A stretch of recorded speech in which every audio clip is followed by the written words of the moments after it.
What's up, everybody? It's playoff time, and let's take a look at the AFC Division matchups. Elliot Harrison here with you, and I'll be watching along with all you guys out there when the Houston Texans go to play the New England Patriots. That's on Saturday night. Patriots obviously coming off a bye. Texans coming off the win over Connor Cook and the Raiders. And then Pittsburgh at Kansas City. These teams did meet earlier in the year at Heinz Field. That game was not close. That game's on Sunday.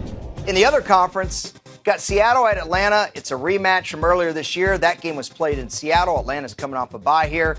And then Green Bay and Dallas, they played at Lambeau. A little bit of a blowout in that game.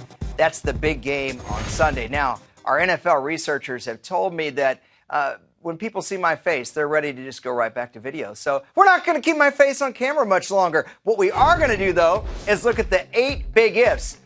The big if for every team. They will win if this happens. And for Dallas, it's the win if they control the clock, something they did brilliantly all year. They led the NFL in time of possession. But you see that graphic right there. Nice job, graphics. Average drive in 2016 lasted 256. That was second in the league.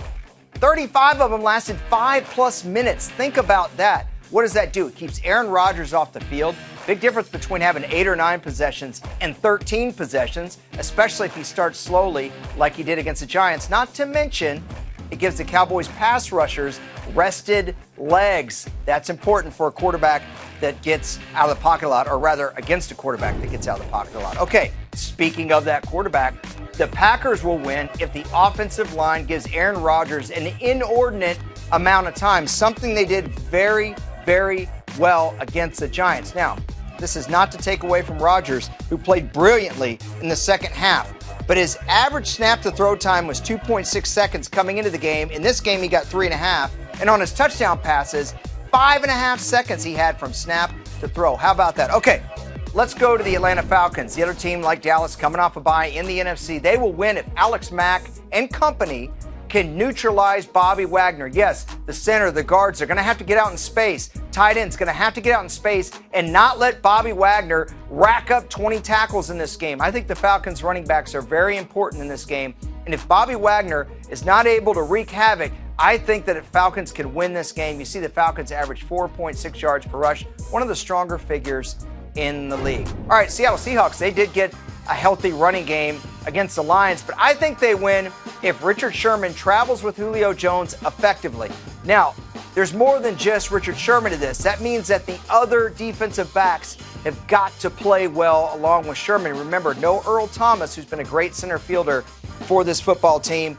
If they can neutralize Julio Jones, I think they can win this football game. Okay, let's look at the New England Patriots, the number 1 seed in the AFC. They win if LeGarrette Blount is not forgotten.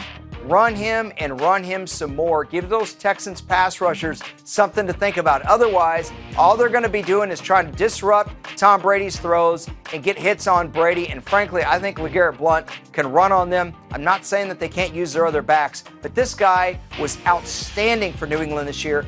Kind of the way that Jonathan Stewart was for the Panthers last year. Love having a power back in the playoffs. Okay. New England's opponent, the Houston Texans. Now, I sent my producer a note. I said, if Jabba the Hutt sits on Tom Brady, Houston wins. And he edited me. So take that up with him. That said, I think they win if the pass rush harasses Brady for 4 quarters. And I don't just mean sacks.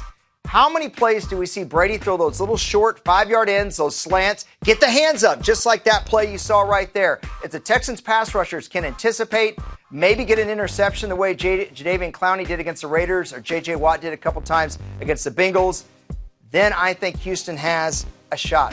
Their offense some short fields, right? Okay, Pittsburgh, you don't want to give their offense any short fields, and I think they win if Roethlisberger can escape the pressure, because he's going to see it from Kansas City. We heard he was in a walking boot. Apparently, he is out of that walking boot.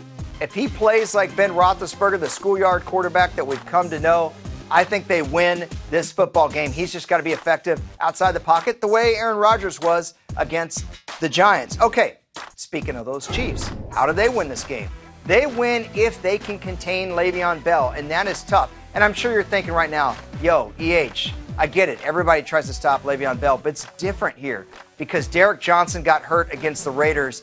A longtime vet for this team, very smart, is able to line up his guys, able to make run stops.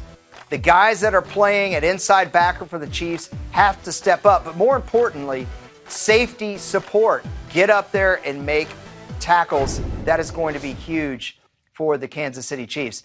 Listen, I think all these games are going to be good. I know some people think the Texans aren't going to be able to give the Patriots a real game. You know what? I have seen stranger things in the playoffs. Either way, enjoy the games, everybody.